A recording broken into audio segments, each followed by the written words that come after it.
For today's video guys, magluluto tayo ng seafood. Let's go!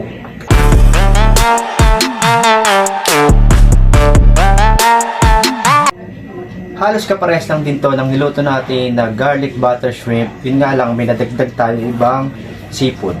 Meron tayong hipon, puset, tulya, alimango,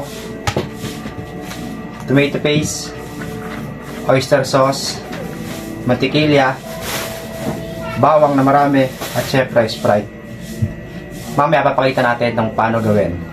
Okay guys, magpi-pre-cook muna tayo ng seafood para mamaya mas mapabilis ang proseso ng pagluto natin ng seafoods.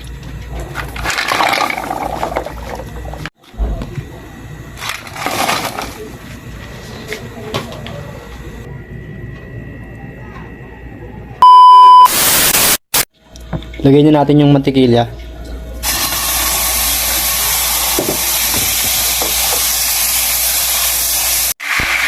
Lagyan na natin yung garlic.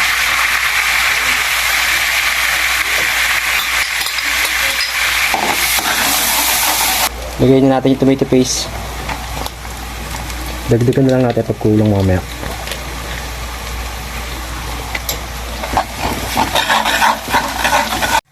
Lagyan natin yung puset.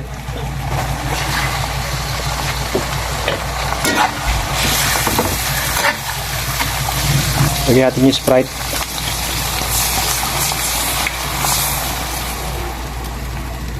Lagyan natin yung hipon. Lagyan natin yung crab.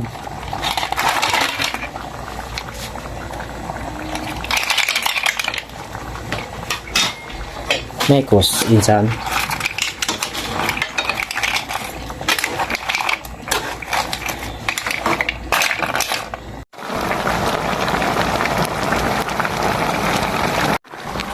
Okay guys, pombe of throat, tikman na natin.